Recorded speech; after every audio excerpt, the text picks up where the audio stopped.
Bagi Anda yang berencana membeli ponsel baru, siap-siap ya, karena harga ponsel mungkin saja naik akibat kelangkaan chip secara global. Ini juga sudah disampaikan oleh para produsen ponsel. Apa sih penyebabnya? Kita akan bahas singkat dalam chip langka, harga ponsel meroket. Kita langsung lihat slide yang pertama. Fenomena sulitnya chip global ini sudah tercium sejak tahun 2020 kemarin. Bahkan beberapa ahli menyebut kalau kita menuju ke Chipagedon alias chip Armageddon atau kiamat chip. Chip memanglah komponen yang tidak terlihat, tapi bisa dibilang chip adalah jantung dari produk digital yang ada di sekeliling kita.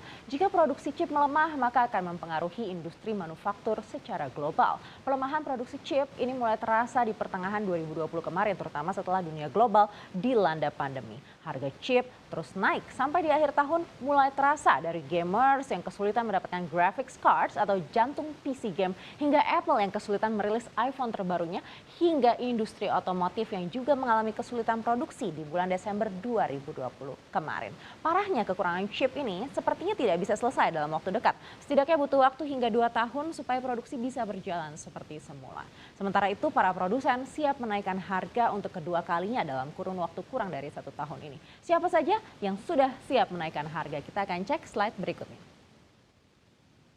Beberapa produsen ponsel sudah memberikan sinyal akan menaikkan harga produk ponselnya akibat kekurangan chip. Pertama, ini jelas disampaikan oleh Presiden dari Xiaomi Corporation atau Wang Xiang. Dikutip dari Reuters, Wang Xiang menyebut kalau pihaknya mungkin harus meneruskan sebagian dari kenaikan biaya kepada konsumen.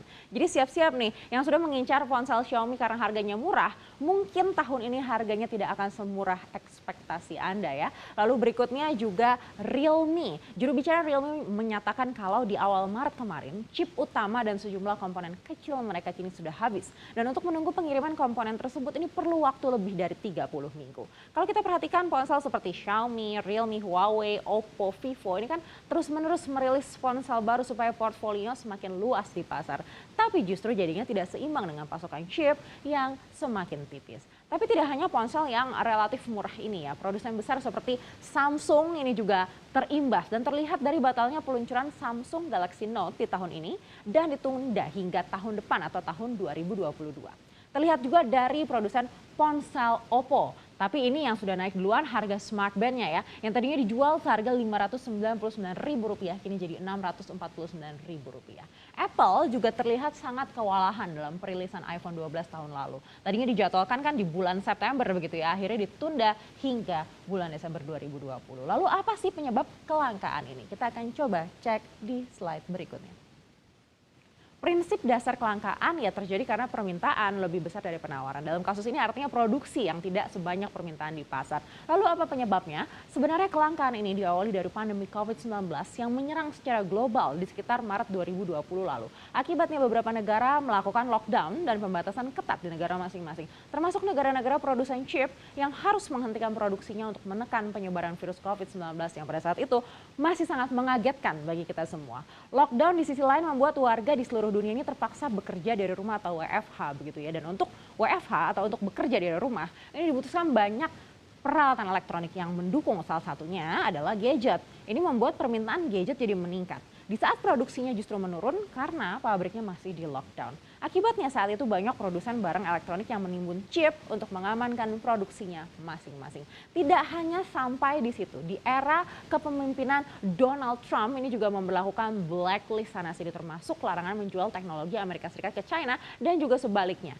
Terutama ketika Trump ini membatasi bisnis produsen chipset asal China yaitu SMIC. Ini turut mempersulit pendistribusian dan produksi chip di dunia. Sampai akhirnya berlangsung di tahun 2021 ini.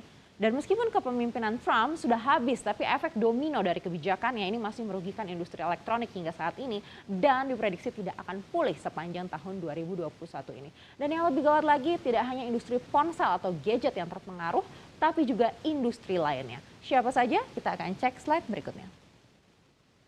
Industri ponsel tentu yang terpengaruh paling awal adalah industri komponen ponsel lainnya, mulai dari screen sampai komponen di dalamnya hingga komponen luar, juga komponen pendukung lainnya mulai dari casing ponsel, aksesoris begitu ya.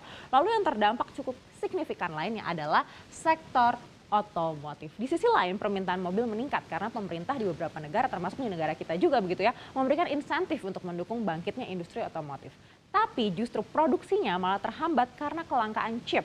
Dan salah satu produsen terbesar di Amerika Serikat, General Motors, bahkan harus memperpanjang waktu pengurangan produksi di 3 pabriknya di Amerika Utara karena kekurangan chip semikonduktor. Dan untuk menjaga produksi tetap berjalan, GM memilih membuat kendaraan dengan laba tertinggi yang jadi favorit konsumen AS. Nah, berikutnya adalah produk teknologi lainnya. Seperti di slide sebelumnya sudah saya sampaikan tadi, seperti smartband Oppo ini juga akhirnya sudah naik harga begitu ya. Ini semakin lama berpotensi meluas juga ke produk-produk serupa lainnya. Lalu juga yang sudah terasa pengaruhnya adalah ke industri game. Gamers boleh waspada juga nih karena chip ini juga merupakan jantung dari industri game. Lalu industri finansial di mana bank-bank ini tengah mengedepankan digitalisasi dan chip jelas dibutuhkan untuk mendukung proses digitalisasi. Nah, kewalahan produksi dirasakan oleh produsen chip terbesar di dunia yaitu Samsung asal Korea Selatan dan juga TSMC asal Taiwan. Bahkan kedua produsen terbesar di dunia ini juga sudah menghabiskan miliaran dolar untuk ngebut membangun komplek produksi chips demi menangani permintaan yang tinggi. Dan berikutnya perusahaan teknologi Intel ini juga sudah mengumumkan akan membangun 2 pabrik chip baru di Arizona, Amerika Serikat senilai 288 triliun rupiah karena kelangkaan ini. Tapi tentu dibutuhkan waktu juga untuk bisa membangun pabrik chip dan apakah bisa mengejar permintaan yang cukup tinggi di tahun ini? Sepertinya tidak ya, tapi kita harapkan tahun depan sudah bisa kembali normal.